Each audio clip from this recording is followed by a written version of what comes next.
विवाह शादी में देरी हो रही हो, या कोई नया कार्य चालू कर रहे हो उसमें देरी हो रही हो, या कोई सर्विस के लिए नौकरी के लिए जा रहे हो और वो कार्य नहीं हो रहा हो, तो एक धतूरा, केवल एक धतूरा, उस धतूरे को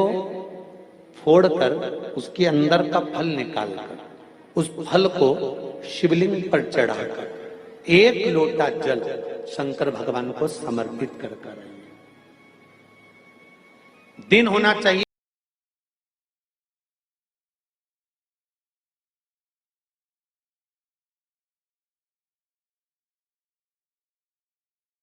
विवाह के लिए अगर समर्पित करें हैं तो विवाह में देरी नहीं होगी। व्यवसाय और व्यापार के लिए या नौकरी के लिए समर्पित करें हैं तो उसमें देरी नहीं होगी। जितने आस्था चैनल पर कथा सुन रहे हो, जितने फेसबुक और यूट्यूब पर सुन रहे हो, बहुत सावधानी से सुनना, बहुत ध्यान दीजिएगा। महाराज एक कथा बड़ी सुंदर है कि आप चाहते हैं कि कोई रोग हमको ना घेरे, आप चाहते हैं कि कोई रोग हमको ना घेरे, और आपको लग रहा है कि कोई रोग ऐसा है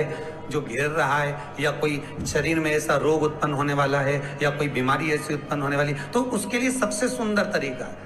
कि शंकर जी पर अलोनी जो गोबरी होती है, गोबरी जानते हो, कंडा, अलोना कंडा, अलोनी गोबरी, मतलब गाय ने गोबर करा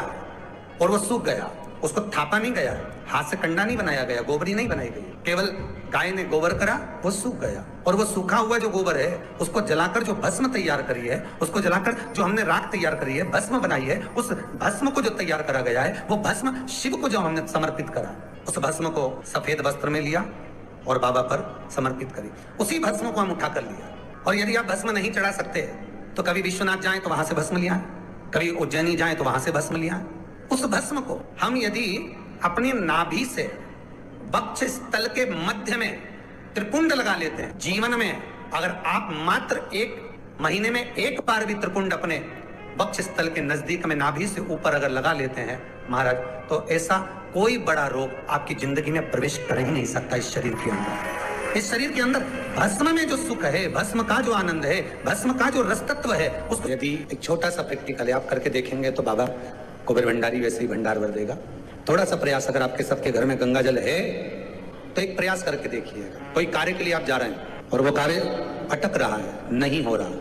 बहुत प्रयास कर लिया, बहुत दिन से लगे हुए कि ये काम होना ही चाहिए, ये काम बहुत जरूरी और होना ही चाहिए, नहीं हो रहा। एक कटोरी में गंगा का जल निकाल लीजिए, और कटोरी में गंगा का जल निकाल कर तुम्हारे घर में एक सिक्का पड़ा हो, 1 रुपया, 2 रुपया, 5 रुपया, कोई सा भी एक सिक्का पड़ा हो, जो भी सिक्का पड़ा हो, कुंदकेश्वर महादेव का नाम लेकर, जहां परिंदा होता है, पानी का मटका होता है, पितरों का स्थान होता है, हंडा भरते हो, मटका भरते हो, उसके पास में उस कटोरी को रखकर 1 का सिक्का, 2 का सिक्का, 5 का सिक्का, 10 का सिक्का, जो तुम्हारे पास सिक्का पड़ा हो, जो भी तुम्हारे पास पड़ा हो, वो सिक्के को हथेली में लेकर कुंदकेश्वर महादेव का नाम लेकर उस कटोरी में डाल दीजिए, और उस जल को नैनों से लगाकर आप काम के लिए निकल जाइए। वो काम आपका सफल होकर ही रहेगा, छूट नहीं सकता। गंगा के जल में वो बल होता है, और आप जो सिक्का डाल रहे हो वो ये समझ कर डालें कि कुंदकेश्वर महादेव को मैं गंगा में स्नान करने के लिए। हमारे यहाँ पहले हमने भी देखा, आपने भी देखा होगा, किसी जब बारिश नहीं होती है या कोई काम अटक जाता है, जब बारिश, तो क्या करते थे पहले के जमाने में कि मंदिर को पेक कर दे, उसमें पानी भर दे शंकर जी के ऊपर। आपने कई जगह देखा होगा, उसमें शिव जी को डुबा, तो किसके लिए डुबाते थे? कुंदकेश्वर महादेव के। ये नियम है कुंदकेश्वर महादेव का। ये कुंदकेश्वर महादेव को उस कटोरी में, उस बाटकी में सिक्के को, और फिर जब आपका काम हो जाए, आप जिससे मिलने गए हो,